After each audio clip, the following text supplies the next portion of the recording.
November 13th, 2022, 1:45 a.m. Four college students return home to 1122 King Road in Moscow, Idaho, laughing, texting friends, making plans for Thanksgiving break just weeks away. By dawn, all four would be dead, stabbed repeatedly in their beds. In a house with 6 residents, only 2 would survive the night. And for 47 agonizing days, a killer walked free among us. This is the story of a crime that paralyzed a small college town, a manhunt that gripped a nation, and a defendant whose very ordinariness became the most terrifying part of all. The Idaho Enigma.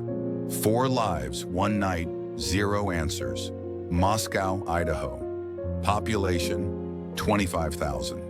A tranquil college town nestled in the Palouse region, where the biggest concerns are midterm exams and Vandals football games.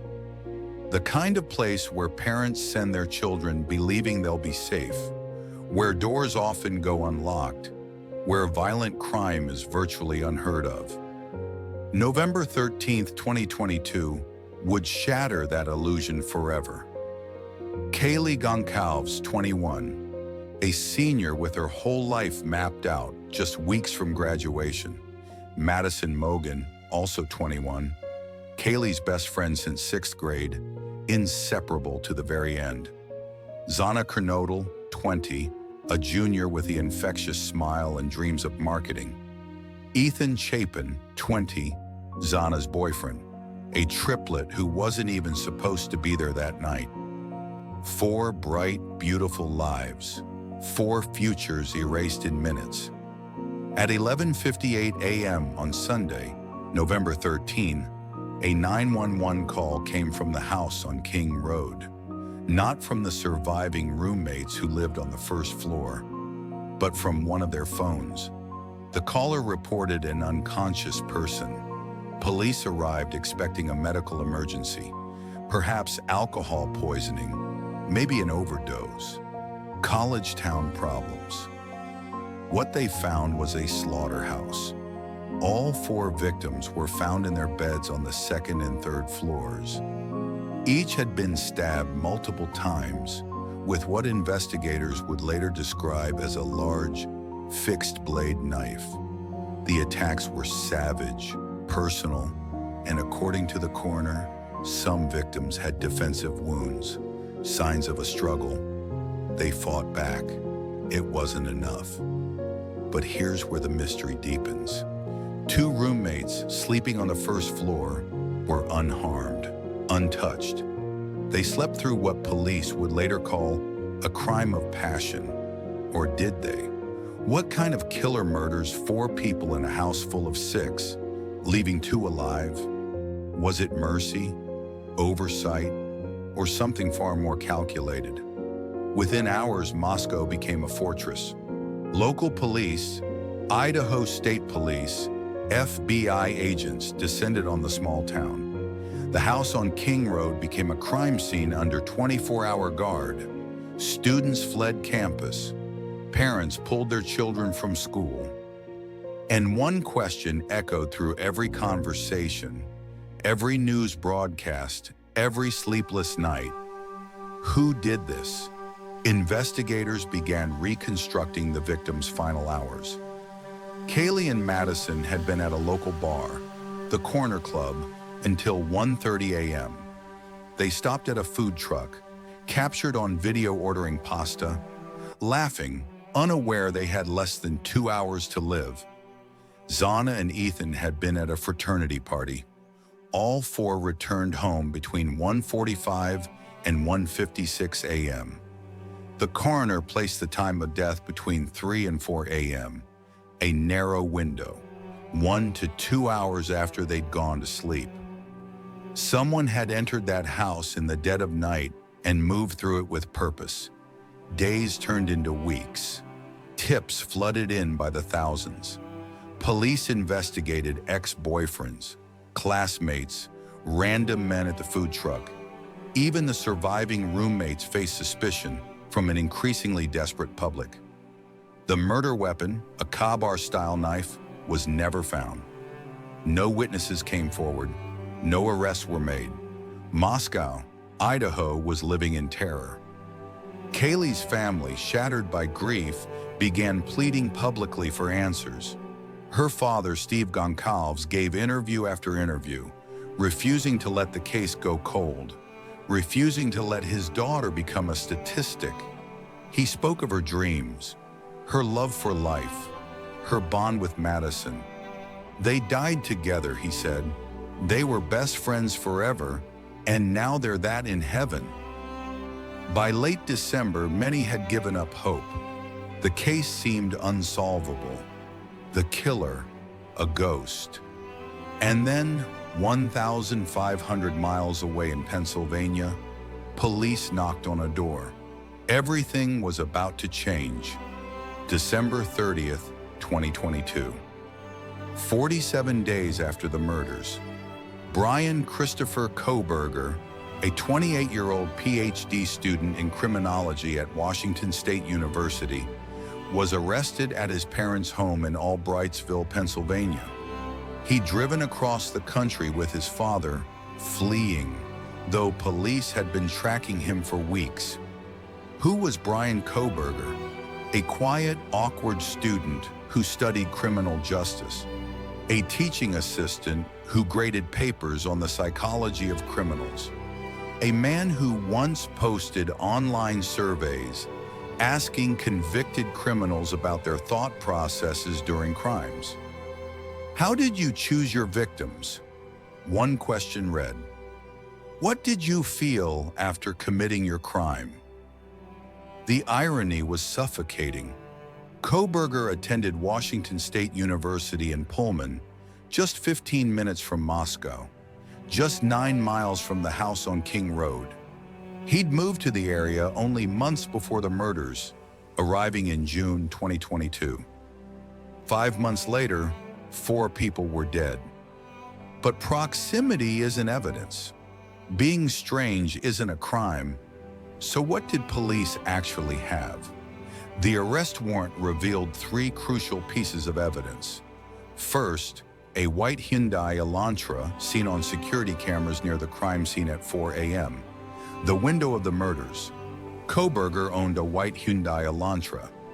Second, cell phone records placing Kohberger's phone near the house on King Road at least 12 times before the murders, including trips in the middle of the night. He'd been watching, circling, planning. A single leather knife sheath had been found on the bed next to Madison's body. On that sheath, investigators recovered male DNA. Not blood, not saliva, touch DNA. Skin cells left behind by someone who'd handled it. That DNA was run through genealogical databases, leading investigators to Kohberger's family tree, and then directly to Bryan Kohberger. The odds of the DNA belonging to someone other than Kohberger? 5.37 octillion to 1. When Kohberger appeared in court in January 2023, the world watched. He stood in an orange jumpsuit, thin, pale, his expression blank. When asked how he pled, his attorney responded, "Not guilty." The case would go to trial, or so everyone thought. For 2.5 years, the case crawled through the legal system. Motions, delays, gag orders. The death penalty loomed over Kohberger's head. And then, in July 2025, everything changed again. July 2025. After years of maintaining his innocence, Bryan Kohberger accepted a plea deal. He would plead guilty to 4 counts of first-degree murder. In exchange, prosecutors would take the death penalty off the table. He would receive 4 consecutive life sentences without the possibility of parole. He would die in prison.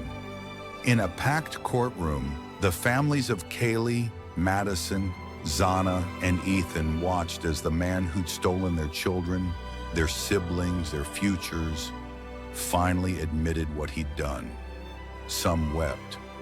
Others stared in silence, their faces carved from stone. Kaylee's father, Steve Goncalves, spoke directly to Kohberger. "You are a coward. You are nothing, and you will be forgotten." But one question still burned in everyone's mind. Why? Why did Bryan Kohberger drive to 1122 King Road in the early morning hours of November 13th, 2022? Why did he climb through a window or slip through an unlocked door? Why did he move through that house with a knife? Why Kaylee, Madison, Xana, and Ethan?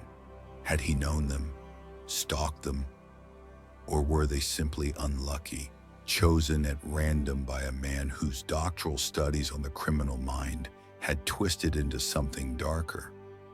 Kohberger has never said. As part of his plea deal, he wasn't required to explain his motive. The families received justice, but not answers. They know who. They may never know why. The house on King Road no longer stands. The University of Idaho had it demolished in December 2023, unable to bear the weight of what happened there.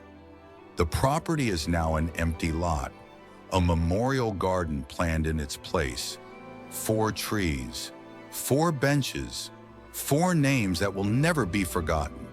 But Bryan Kohberger's story reveals something more unsettling than the crime itself. It reveals how a monster can walk among us, unnoticed, ordinary, even educated. It reveals how someone can study evil and become it. Kaylee Goncalves wanted to work in information technology in Austin, Texas. Madison Mogen dreamed of a career in marketing. Xana Kernodle was passionate about helping others. Ethan Chapin was studying to become a business professional, inseparable from his siblings. They were not just victims. They were daughters, sons, friends, dreamers. They had favorite songs and inside jokes. They had plans for Thanksgiving, for graduation, for the rest of their lives. Bryan Kohberger took all of that in minutes. In the aftermath, Moscow, Idaho did something remarkable. Instead of fracturing, they came together. Vigils were held. Scholarships were established in the victims' names. The community refused to let fear win. They chose to remember Kaylee, Madison, Xana, and Ethan, not for how they died, but for how they lived. So what can we learn from the Idaho Enigma? What moral can be drawn from such senseless tragedy? First, evil is not always obvious. Bryan Kohberger wasn't a movie villain. He was a graduate student. He shopped at the same stores, ate at the same restaurants, walked the same streets as everyone else. He looked normal because monsters often do. We must remain vigilant without becoming paranoid, trust our instincts, lock our doors, look after one another. Second, justice, while essential, does not erase grief. Kohberger's confession and life sentence brought closure, but it didn't bring back 4 young lives. It didn't heal the parents who now visit graves instead of graduation ceremonies. Justice is necessary, but it is not magic. It cannot undo what was done. And finally, life is fragile and precious beyond measure. Kaylee, Madison, Xana, and Ethan went to bed that night, believing they had decades ahead of them. We all live under that same assumption. We delay difficult conversations. We put off telling people we love them. We assume there will always be tomorrow. The Idaho murders remind us there might not be. Hug your loved ones. Lock your doors. Pay attention to the people around you. And if you see something wrong, say something. These 4 students could be any of our children, our siblings, our friends. Their story ended in tragedy, but their memory can inspire us to live more intentionally, love more openly, and protect one another more fiercely. Kaylee Goncalves, Madison Mogen, Xana Kernodle, Ethan Chapin. Say their names, remember their faces, honor their lives, and never forget. In the battle between light and darkness, we choose which side we stand on. Every single day. This has been the Idaho Enigma, a Crimes of the Century investigation.